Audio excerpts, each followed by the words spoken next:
Hola, mi nombre es Jessica Fernanda Juárez Estrada, soy estudiante de Ingeniería Industrial en la Benemérita Universidad Autónoma de Puebla y soy estudiante de la materia de Metrología. En esta ocasión voy a explicar mi infografía sobre las reglas de acero. Las reglas de acero son hojas delgadas que tienen divisiones precisas. Como primer subtema tenemos los tipos de reglas de acero y en primer lugar tenemos la regla de acero de temple muelle. Esta es la más común y la más utilizada en el taller y tiene una dimensión de 6 a 12 pulgadas. En segundo lugar tenemos la regla angosta, que también tiene dimensiones de 6 a 12 pulgadas y esta sirve cuando la regla rígida no es apropiada para nuestro trabajo. Por lo general se fabrican en anchos de 3/16 o de 1/4 de pulgada. En tercer lugar tenemos las reglas flexibles, que también son utilizadas cuando la regla rígida no es apropiada para el trabajo que queremos hacer. La ventaja de esta regla es que se puede doblar y entonces la podemos utilizar cuando necesitamos hacer algún doblez en la regla para realizar nuestra medición. Esta se fabrica en dimensiones de 6 a 12 pulgadas. Después tenemos las reglas de gancho, que son reglas que tienen un gancho ajustable o también existen las que lo tienen fijo, y estas sirven para localizar el punto de referencia de nuestra medición cuando nuestra regla no está a la vista fácilmente. Y finalmente tenemos el juego de reglas, que es un conjunto de 5 reglas pequeñas que tienen una dimensión de 1/4, 3/8, 1/2, 3/4 y 1 pulgada. Y estas sirven para medir espacios limitados, que por lo general son surcos, ranuras o chaveteros. Nuestro siguiente subtema es la lectura de la regla de acero. Y la regla de acero tiene una serie de líneas o de divisiones que se denominan graduaciones, y estas determinan la escala de la regla. La escala es la relación entre el número de divisiones y la unidad de longitud, que puede ser en este caso pulgadas o milímetros. Y cuando tenemos una regla de acero, para leerla es importante identificar el número de la escala y principalmente los primeros, ya que esta determina el número de divisiones por pulgada o por dimensión que tengamos, ya sea en milímetros o pulgadas, y también determina la discriminación de la escala. Algunas reglas tienen algunos números arriba de las marcas de referencia que se denominan referencias de lectura rápida, y estas proporcionan un apoyo para que nuestra lectura sea más rápida y más eficaz. Cuando estamos en la práctica, nuestra regla de acero se lee contando desde el punto de referencia hasta el punto medido, el número de divisiones.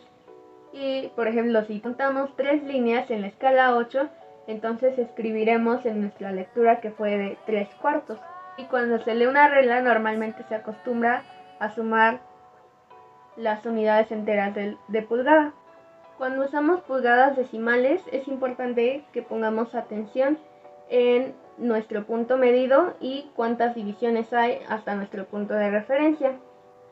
En este caso, los números de referencia indican el número de mediciones en grupos de 10, donde 1 es igual a 10, 2 es igual a 20, 3 es igual a 30 y así sucesivamente. Y para transformar nuestra medición a decimales podemos hacer lo siguiente.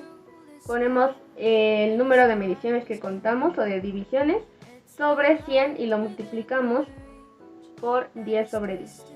Nuestro tercer subtema es cómo efectuar mediciones directas con una regla de acero. Tenemos lo que es la medición directa, que se realiza exclusivamente con una regla de acero, y también tenemos la medición indirecta, que es realizada por un calibrador de interior o de exterior, y después esta medida se traduce o se interpreta con una regla de acero.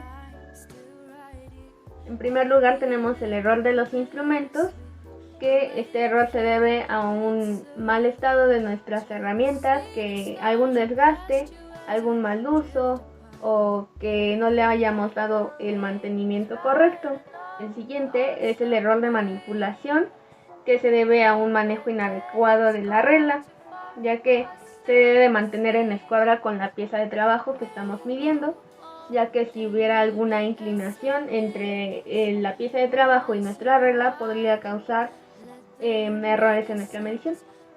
Después tenemos el error de observación, que también es llamado error de paralaje, y este se debe a un mal ángulo de observación entre el observador y la pieza que se está midiendo.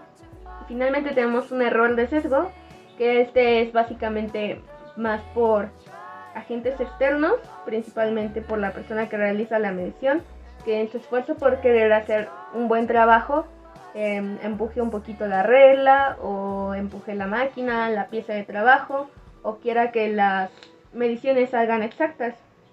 Entonces debemos de poner principal atención y fijarnos que nuestra medición esté bien realizada.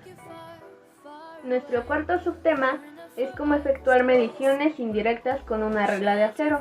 Para realizar mediciones indirectas normalmente se utiliza un calibrador de interiores o de exteriores y después esta medida se transfiere a una regla. También podemos encontrar el error de instrumentos, en el que encontramos principalmente un problema de tacto y de alineamiento. Si queremos ser más exactos en nuestras mediciones, debemos revisar que nuestros puntos de alineamiento se encuentren a la misma altura, porque si uno está más bajo que otro o más alto, podría crear una inclinación que después se traduciría en un error de medición. El tacto se define como la resistencia de la pieza de trabajo a el punto de contacto o los puntos de contacto. Este se manifiesta en un impedimento cuando el calibrador se mueve sobre la pieza de trabajo. Mientras más ligero es el tacto, es mejor. Se traduce normalmente en mejores mediciones más exactas, ya que aquí se asegura el alineamiento entre los puntos de contacto.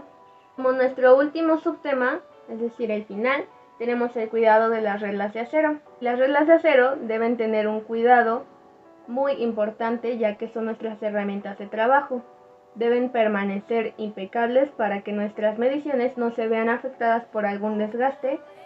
Así que aquí tenemos 5 consejos para que nuestras reglas de acero se mantengan en buen estado. En primer lugar, tenemos que no debemos utilizar nuestra regla para trabajos que no son apropiados. Por ejemplo, no debemos usar una regla de 12 pulgadas para hacer una medición de 2 pulgadas. En segundo lugar, debemos de seleccionar nuestra escala adecuada para la medición que vamos a realizar.